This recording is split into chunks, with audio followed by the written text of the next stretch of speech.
Good morning. Episode 2, car counseling. This one's going to be quick, guys. It's Friday. Happy Memorial Day. Let's remember the veterans who have died for our country, right? Memorialize the individuals giving us the freedoms and to live the lives that, we have today. And to be able to be on platforms like this where, there's freedom of speech and all these other things that really benefit us as a society. So real quick, just responding to Steven, you asked my insight on bipolar disorder. First of all, full disclaimer, I do not have the credentials to diagnose. I am a CADC, substance abuse counselor, but I have experience in this field. We work in unison with co-occurring disorders. The facility I work at does treat mental health conditions and along with drug and alcohol disorders. So what I know, bipolar disorder is a treatable mental health condition, and it's characterized by extreme alternating shifts in moods, energies, and activities. And listen, here's the bottom line, and here's my insight on it.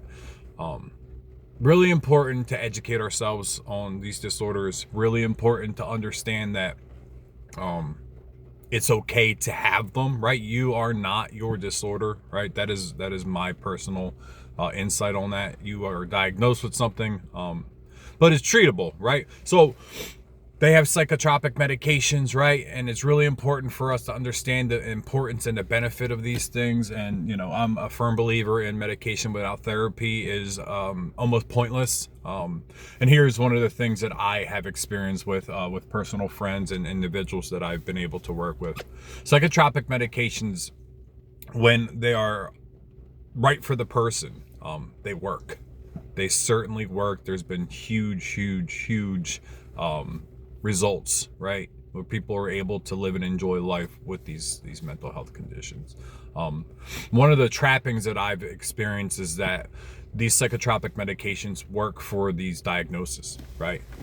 And somewhere along the line, after the psychotropic medication working, the brain, right, we tell ourselves that we're okay. We no longer need this. I don't need medication. And then we discontinue that medication. All of a sudden, I'm having hypomania and I'm depressed and there's all these other symptoms and I'm fighting with people and I'm losing my jobs and all this stuff happens, right? So just really important to be educated on it, man. It is not 1962, right? We're in 2026. They don't lock us in insane asylums and put straight jackets on us because we experience these highs and these lows. It's okay, right? It's okay. The stigma's dead, man. It's dead. It's okay to have a diagnosis, right? We don't have to worry about people calling us crazy or thinking there's something wrong with us. Or it's okay. You're not your diagnosis. At the end of the day, you suffer from something like many other, diagnoses, right? So, that's my insight on it. I do work with people with co-occurring disorders, and it's really important for us to look at what came first, the chicken or the egg, the old argument that I have an underlying mental health condition and then started to self-medicate with substances and it appeared to work for the symptoms, or did I develop some mental health conditions as a result of extreme and overabundant drug use, right? So we're not really sure.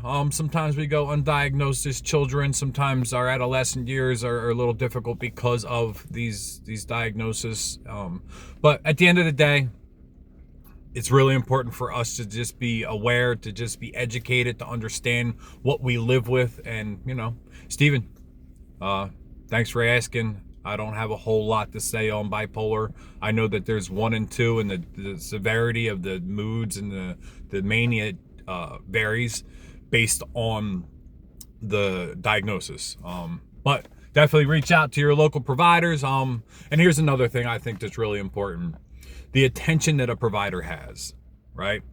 It's like someone handing you batteries with nothing to put them in, right? And then not instructing you on how to put batteries into a device, right? That's kind of my analogy. So, let's just do what the professionals tell us to do. Again, I am not an expert in this area. I just give my experience and my insight. And we live with these things. We live with them. It's okay. It is okay. You are not. Again, you are not your diagnosis. You're not. You live with it. It's important for us to understand the symptoms so that we can try to deal with whatever is happening in that moment. So that's my my insight on bipolar. Thanks for asking, Steve. I wish that I had more information for you, but there are professionals all over where I live, the great state of New Jersey, that have more insight and can educate further and give us a better understanding. So happy Memorial Day. I probably won't be on here all weekend, family stuff. I got a lot going on, and I look forward to seeing you guys on Monday. So have a good day.